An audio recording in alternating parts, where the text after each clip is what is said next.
Hi everyone, I'm Alex. Welcome back to my channel. Today I wanted to sit down and dissect some of the problematic, to say the least, beliefs that are popular but not unique to the New Age spirituality movement. This topic is definitely not new, but it is very near and dear to my heart because I was introduced to the New Age movement at the young and naive age of 17 years old in high school through peer influence and excessive psychedelic use. After I graduated high school at 19, I became a yoga teacher, so it was at that point that I was really fully immersed in the culture. I feel as though it's important I preface this video by stating that this is my personal opinion. You don't have to agree with it, and it's based off my own experience with the New Age movement.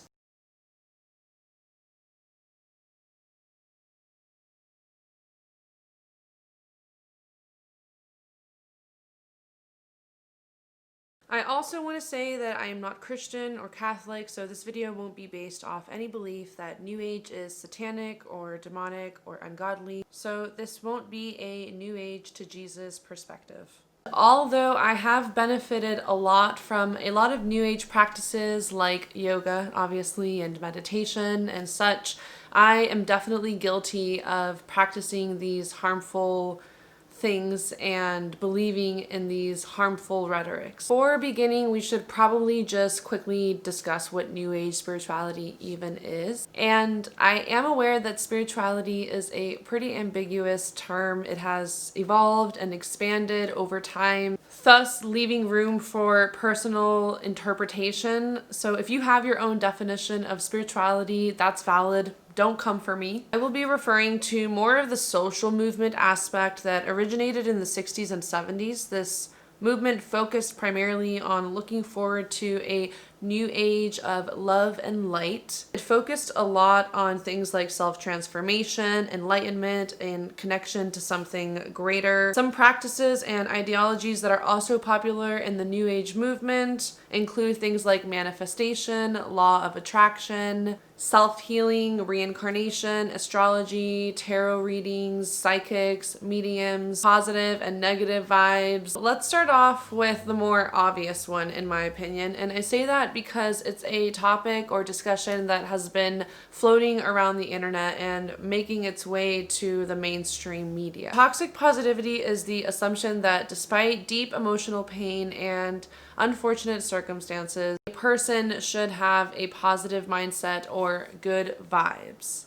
Now, I'm not trying to demonize positivity. I think that there's a place for positivity in society. I think it's a survival tactic for many people, but I do think that it can perpetuate suppression of emotions if not done mindfully. Emotions require validation, nurturing, and caring for. And in my opinion, it can be so disconnecting to yourself to bypass deep emotional pain under the premise of trying to remain positive. And I feel like this lack of compassion for internal suffering translates into a lack of compassion for external suffering, which we will get into later. It's like using this all or nothing black and white language is harmful to people who suffer from things like systemic racism, trauma, abuse, or are at a disadvantage in society. Like, you wouldn't tell someone who lost a child that everything happens for a reason, would you? That is just so tone deaf. I think that a better and more inclusive approach should focus on helping people to process emotions in a more effective manner and just normalizing mental health in general. My next topic of discussion is the law of attraction or manifestation. If you're not entirely familiar with the law of attraction, it is essentially the belief that your thoughts attract your reality. So if you think negative thoughts, you will attract or manifest negative things, and vice versa with positive thoughts. It's important to note that the law of attraction has no substantial empirical scientific evidence. Proponents will state that it is based on scientific theory, but when you look closer at the basis scientific truths of the law of attraction, you will notice a pattern of metaphysical pseudoscience. And this is coming from someone who preach the law of attraction so heavily, I even made a YouTube video about it. I feel like I could go down a rabbit hole on the law of attraction, and I do want to make a more specific video on it, but I definitely think that Anna Analysis does it better in her 45-minute deep dive dissecting the pseudoscience herself. I will link it down below if you guys want to go watch it after this video. One I looked at claimed to have 6 scientific facts that prove the law of attraction exists, and I was excited until I read the first one, which basically says, Plato said likes tend towards likes, which is just like the law of attraction slogan. First of all, a statement made by a philosopher is proof of nothing other than his personal opinion. Suggesting that what he says is fact just because he's a well-known guy is called an appeal to authority fallacy, and it's not a good argument. On a less scientific basis, I feel like if you have any understanding of mental illness, then you probably understand how believing this can be harmful. Insinuating that a person can manifest their own trauma or abuse is extremely harmful in and of itself, but this type of thinking can also result in victim blaming, feelings of guilt, shame, self-loathing, and it's also completely dismissive to people who are dealing with circumstances entirely out of their control, like systemic racism, oppression, ableism. For me personally, I found that when you start to think that your thoughts really control every aspect of your reality, it kind of drives me into this paranoid way of thinking. Like, I didn't really want to slip up and have any negative thoughts because then I would manifest something negative. I think that there is a fine line between visualization for motivation versus obsessively daydreaming or fantasizing and like living in this la la land of utopia. And like, don't get me wrong, I really do believe that affirmative thinking is a really great tool for motivation, but it's really not that serious. Like, not every goal has to be a huge dream that requires so much effort when it could just be done through affirmative actions and actually doing it. Also feel like the best term to describe what happens when you are noticing signs and omens and opportunities that you believe you manifested is confirmation bias. I feel like it's really easy to manipulate situations to align with your belief. And it's really easy to argue under divine fallacy, because I've done it myself, that when seeing signs and coincidences, they are really there for you because, I mean, why wouldn't they be? And why wouldn't the universe be revolving around your deepest desires? Lastly, I just feel like the emphasis on cognitive reframing or visualization can really stop people from actually creating an action plan. I mean, the law of attraction is promoted to make people believe that it's really as easy as visualizing and believing and journaling, when in reality, for a lot of people, that's just not going to cut it.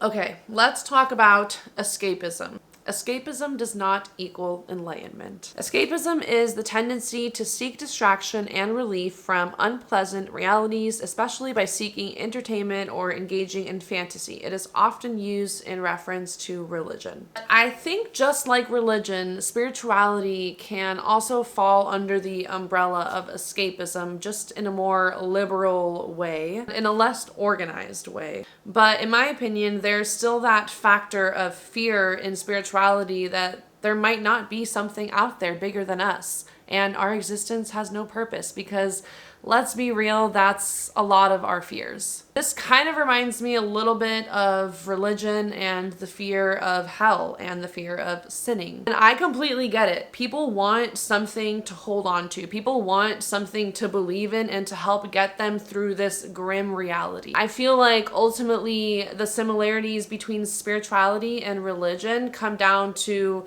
there being a light at the end of the tunnel, Like with spirituality, it can be reincarnation or an afterlife, and with religion, it's more like heaven. I personally don't think that choosing to adopt a way of living that's going to make your reality more comfortable is inherently a bad thing at all. But I'm referring more to this like everything is love and light, there is abundance everywhere, utopian way of thinking that I think a lot of New Agers, including myself, fall into. I don't know, I just feel like it can be a little bit harmful when we start to lose touch of reality. This is me speaking from like a more personal lens, but I feel like I was the most blind when I was really deeply indoctrinated in that belief that like abundance is everywhere and we are all one and everyone is a light worker.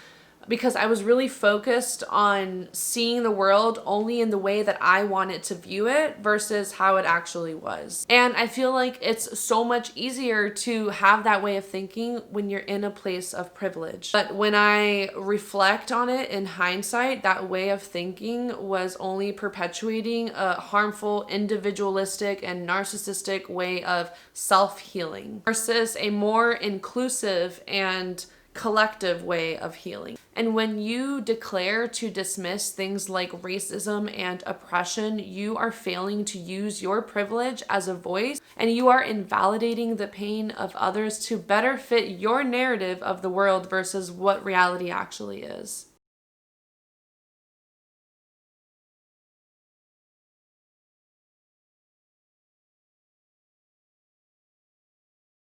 Adopting beliefs like money is a construct and if you work a 9 to 5, you're a sheep. You know, there are people who would kill to have a 9 to 5 job, right? So remember earlier when I was talking about how spirituality can come with the fear of there being nothing greater? Well, here's another fear. What if I really have no purpose here? And what if none of this matters? Because that's really the biggest and most dreaded fear that I feel like goes unspoken. I mean, I get it. I feel like it's a lot more comfortable and purposeful to live a life in which you believe you have meaning. But from an objective point of view, it is a little bit narcissistic. Like, let me give you a better example. When people use things like mass awakening, or when they say phrases like the government will be overturned, or abundance is everywhere. Like, is mass awakening happening for countries that are struggling with poverty and starvation? Probably not. And when you're referring to the government being overturned, whose government are you even talking about? Like, your government? Is that the only one that matters? I just feel like in the New Age spirituality movement, there is this sense of like spiritual narcissism. And going back to like the law of attraction, like if the law of attraction is so true and so powerful, why are we so self-indulgent in the law of attraction? Why are we focused on manifesting things like wealth and boyfriends and cars and houses? And why not for other communities and other marginalized groups and countries?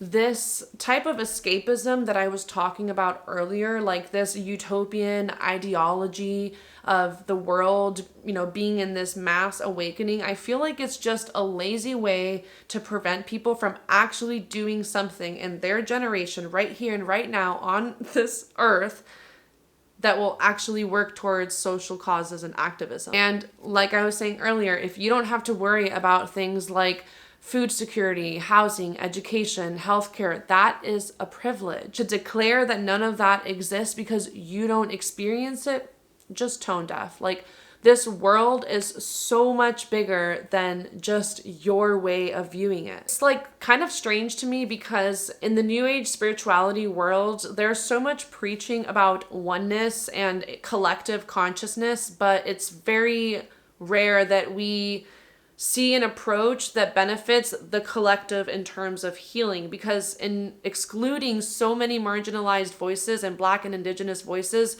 we are not being inclusive to the collective at all. Since we're in the topic of individualism, I just want to touch a little bit more base on that spiritual narcissism and spiritual ego. And like I said, this is something that I've even been guilty of, but I'm talking about like that Messiah complex, holier than thou. I feel the need to teach this to everyone because I have this ancient wisdom and culturally appropriated knowledge that I just feel the need to share with everyone. Like, I've been there. It's coming from a good place, but like I said, after really reflecting on a lot of this after, it's just kind of cringy. And honestly, it reminds me of church. And this is another reason why you should beware of like spiritual teachers and gurus who are charging like $200 to $300 to regurgitate ancient wisdom as their own, or offering to heal your chakras. Which brings me to my next point, the commodification of spirituality. We need to discuss the overcharging of New Age and self-healing practices like chakra balancing or Reiki healing or psychic readings or tarot card reading. Like, we're giving so much money to a medium or a psychic who is telling people problematic things like their mental illness is a sacred intervention or a karma from a past life. Really, I could make a whole video about the capitalism and gentrification and colonialism of ancient practices and material things like sage and Palo Santo, but I mean, it kind of just reminds me of like the inflation of prices in sage, Palo Santo, a deck of cards, crystals, meditation necklaces, Malabi. My next and last point is mistrust in science and conspiracies. There was never a time in my life when I felt more paranoid and less hopeful about the future than when I was sucked into a pseudoscience institutional conspiracy rabbit hole. And I feel like I had no knowledge of what it took on a political level to actually make sustainable change, all while calling myself an empath, but doing nothing to actually help people. Now, the psychology behind why people dive into conspiracies is really interesting to me, and I feel like, again, I could make a separate video about that. I feel like terms like question everything can oftentimes be blown out of context, and it's followed by this deep institutional distrust as well as conspiracy theories, and when you mix that all together, you've got like this cesspool of misinformation and pseudoscience being preached as free thinking and stating personal beliefs as facts, all while having no knowledge of like the scientific method or scientific theory. I feel like a huge factor as to why people also have a mistrust in science and institutions in general is because there is a really big emphasis on trusting your intuition in the New Age movement. While I do believe that being in touch with your intuition is a great skill to have, I also think that critical thinking and logic plays a huge factor in a lot of important decisions. Promoting this can prevent people from having the cognitive dissonance to think for themselves and actually oppose a belief if it sounds kind of wacky to them. Newsflash, we cannot always rely on our intuition because it's biased. We should be encouraged to cross-reference. We should be approaching situations considering the repercussions before just acting on a gut feeling. By the way, this same technique is used to prey on people and get them to join an MLM because they want you to go with your gut feeling. Just saying. That's a whole other subject though. All right guys, I'm gonna wrap it up there. I feel like I touched base on a lot of important topics to me. You might be curious where I stand in terms of spirituality. This is something that I feel like I can make a whole video about. So if you're interested in hearing where I stand, leave a comment below. I am also open to constructive conversation, of course. I just ask that you keep it respectful and kind. I appreciate you being here with me today, and I will see you guys next time.